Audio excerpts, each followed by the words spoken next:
In this new episode of our book summary, we explore The Myth of Sanity by Martha Stout, a compelling analysis into the ordinary nature of dissociative experiences in everyday life. This book challenges the notion that dissociation is reserved only for the extreme cases typically labeled as crazy.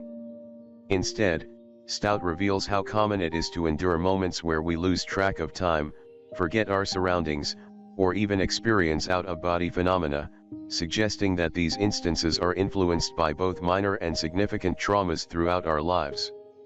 Martha Stout, a clinical psychologist with an impressive background, including positions at Harvard Medical School and Wellesley College, deftly combines clinical expertise with accessible writing to guide readers through the mechanisms of dissociation. Her insights not only illuminate the causes but also offer strategies for overcoming these moments to embrace a more present and engaged life. This book is an essential read for fans of psychology eager to understand the nuances of the human mind, individuals experiencing dissociative states, and trauma survivors looking for explanations and tools for recovery. Join us as we delve into the transformative insights of the myth of sanity and learn how to navigate the complexities of our psychological landscapes. Understanding the escape artist within, dealing with dissociation. Ever found yourself zoning out while driving back from work only to realize you don't remember parts of the journey? Or perhaps you've lost yourself in a movie, completely absorbed to the extent you felt part of the scene? These moments are more than just daydreaming. They are instances of dissociation, a common psychological phenomenon where the mind takes a little break from reality. Dissociation can be thought of as the mind's escape mechanism. It's what happens when the brain decides to momentarily check out as a coping strategy, often triggered by stressful or overwhelming situations. While this might sound harmless, even beneficial as a temporary relief, it's a double-edged sword. Our psyche may begin relying on this escape hatch more than we realize, leading to us missing out on truly confronting and processing our emotions. Why does dissociation happen, anyway? To understand this, we must delve into the realms of human psychology and the brain's incredible yet sometimes flawed ways of protecting itself. Please note, the following discussion touches upon sensitive topics including child abuse, trauma, and emotional distress. In this chapter, we'll explore the challenges of articulating traumatic experiences verbally, how dissociation might explain certain out-of-body experiences, and the severe impact of extreme despair, to the point where one might feel lifeless from hopelessness. Join us as we unpack these complex psychological behaviors, aiming to better understand how our minds react under pressure. The hidden cost of psychological shielding. Exploring dissociation's edges. Imagine a serene evening drive home after a rigorous session at the gym. The light is green, and just as you're about to cross an intersection, you spot a vehicle barreling through a red light, heading straight for your car. In that split second, as the realization dawns, something unusual happens. You suddenly feel as if you're no longer in your body. You're an onlooker, observing the impending crash as if you were a bystander rather than the driver. This out-of-body sensation is an example of dissociation, a common defense mechanism triggered during intense stress or trauma. Here's the critical insight: while dissociation can be a lifesaver in crisis moments, it's a mechanism with significant repercussions. Dissociation serves an essential purpose by helping us detach from the emotional impact of traumatic events, allowing us to remain composed rather than succumbing to panic. However, its aftermath isn't always benign. After dissociating during a traumatic event, you might find seemingly normal situations triggering unexpected and intense reactions because your brain has linked these innocuous moments to the trauma. Let's consider a fictional scenario with Beverly, who is innocently reading a newspaper while waiting at a train station. She's so absorbed in her reading that she's startled by the loud signal of an arriving train, causing her heart to race and an overwhelming urge to flee. Without realizing, Beverly's sensory experience, the loud noise combined with the scent of chlorine from a nearby pool, transports her back to a tragic memory from her childhood when she witnessed her sister being hit by a car. This momentary lapse into a dissociative state might leave Beverly feeling exhausted, paranoid, or fearful without understanding why. It's a mild example of how our minds might react to trauma cues long after the event itself has passed. The nuances of dissociation, from mild absenteeism from the moment to profound disconnect from reality, underscore its complexity as a survival tool. We'll delve deeper into the intense end of the dissociative spectrum in the following sections. When trauma takes hold, the impact on memory and dissociation. Trauma doesn't merely leave emotional wounds, it fundamentally alters the brain, particularly affecting the hormone levels and crucial regions involved in memory processing. To understand the mechanism, it's essential to grasp how memories are typically formed. Normally, sensory information is first relayed to the amygdala, the brain's hub for emotional processing.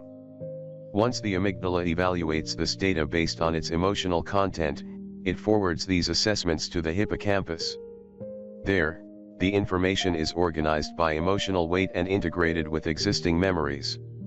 However, this process becomes disrupted under severe emotional stress or trauma. The crux of the issue is this: trauma interferes with the brain's ability to store memories, leading to dissociative reactions. When the amygdala perceives an event as overwhelmingly significant, the hippocampus struggles to properly sort and integrate this data with other memories. Consequently, traumatic memories often manifest as disjointed sensory flashes or physical sensations, rather than coherent narratives. Another key factor is that these amygdala-driven memories frequently bypass the brain's language processing centers. This disconnection means that it becomes challenging, if not impossible, to articulate these memories through language. These memories also tend to be more readily accessible than those moderated by the hippocampus, making them persistent and invasive. To see the real-life implications of these effects, consider the story of a patient named Julia, a Stanford graduate and a producer of award-winning documentaries. Despite her professional accomplishments, Julia faced an unnerving personal challenge. She could not recall any of her childhood memories. The only clear memory from her childhood was a traumatic event involving the euthanasia of her pet dog when she was 12. Julia's memory gap stemmed from a harrowing childhood filled with physical and sexual abuse by her parents. During these abusive episodes, young Julia learned to dissociate to mentally escape from her reality. This dissociative state disrupted the normal memory recording and sorting process in her brain, leading her to be psychologically absent for vast portions of her childhood. Julia's story is not just a personal tragedy but a profound illustration of how trauma and dissociation can leave gaping holes in one's personal history. As we explore further, we'll uncover more about the mechanisms of dissociation and its pervasive impact. Navigating through time and self, the puzzle of dissociative episodes. Consider Julia, who suffers from a dissociative disorder manifesting in various complex ways. Among these, her episodes of fugue or psychological flights are particularly striking. During such an episode, Julia's mind might engage in everyday activities like waking up, going to work, or engaging in conversations as if on autopilot, while the parts of her brain responsible for processing emotions and forming memories lag behind. This leads to moments where Julia feels like she has lost time. For instance, she once woke up believing it was Tuesday, only to discover from a co-worker that it was, in fact, Friday, with no recollection of the intervening days, even though others hadn't noticed anything amiss. Here lies a critical observation: dissociative states can lead to significant time loss or even out-of-body experiences. Julia's prolonged fugue states are typically triggered by everyday cues that her brain unconsciously links to past trauma. However, not all dissociative experiences involve such extensive disconnection. More commonly, people experience what's termed as demi-fugue, which involves a fleeting sense of detachment from reality rather than a complete disconnect.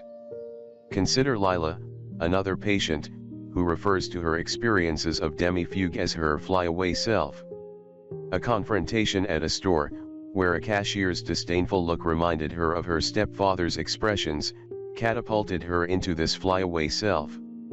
During such moments, Lila described the world as appearing diminished and distant, akin to viewing through the narrow lens of a telescope.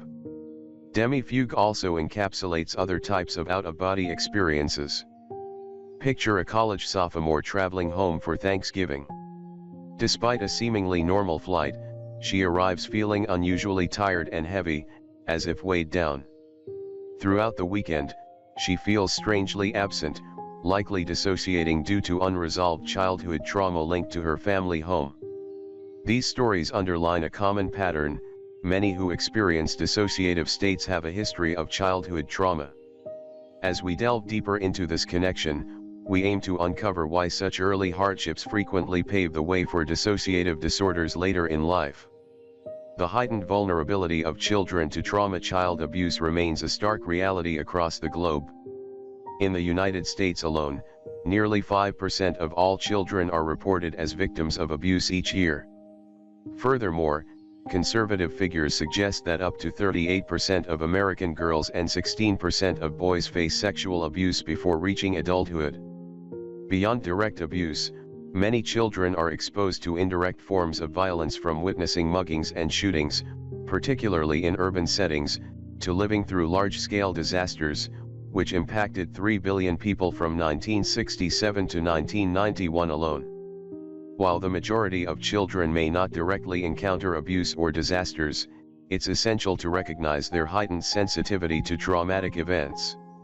Here's a significant point: children are much more vulnerable to trauma than adults. Trauma fundamentally disturbs our perceived sense of safety and order, leaving us feeling powerless. Children, with their limited life experience and still developing sense of the world, are especially susceptible to such disruptions. Consider the hypothetical scenario of a 9-year-old boy named Matthew. His parents don't engage in physical altercations but are prone to serious verbal disputes. One day, Matthew encounters his mother destructively unleashing her anger on their family's china, hurling plates against the wall while cursing at the absence of his father. Witnessing this, Matthew retreats into a numb, disassociated state, barely recalling the event the following day. Fast forward to his adult years, Matthew finds himself unintentionally zoning out during conversations that remotely remind him of his parents' arguments. This instinctive disassociation is a direct result of the trauma imprinted in his childhood, illustrating how even non-physical forms of conflict can profoundly impact a child's psychological development. In severe cases, such persistent childhood trauma can lead to dissociative identity disorder, previously known as multiple personality disorder. This complex condition and its connections will be explored in further detail as we continue.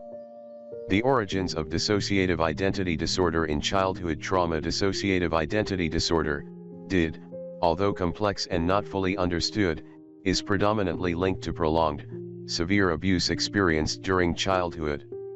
Seen as a survival strategy, DID represents an extreme form of dissociation where the mind creates multiple identities or alters, each with distinct memories and personalities. The concept is rooted in the body's profound response to untenable stress. Research by psychologist C.P. Richter in 1957 showed that when mice were placed in inescapable stressful situations, many succumbed to heart failure, overwhelmed by the hopelessness. Humans, however, have evolved complex psychological mechanisms to endure such extremes. DID is one such mechanism, allowing a person to fracture their identity to manage the unbearable. Here's the main takeaway: dissociative identity disorder often develops as a survival technique in abused children. For children trapped in abusive environments, dissociation offers a kind of mental respite. Each alter manages a portion of the trauma, making the overall situation more bearable. While this can function as an effective coping mechanism during childhood, it becomes problematic as the individual grows older and moves out of the abusive context. Adults with DID might find themselves unpredictably lapsing into different alters, leading to potentially inappropriate or confusing behaviors. One profound instance of DID was observed in a patient named Garrett, who suffered continuous abuse at the hands of his uncle during childhood. This trauma was compounded when he witnessed his uncle fatally beating his younger brother, Lev. To cope, Garrett's psyche fragmented into multiple identities: James, a solitary young boy; Gordon, a brash protector; and the most tormented alter, Abe, who blamed Garrett for Leff's death and harbored suicidal tendencies.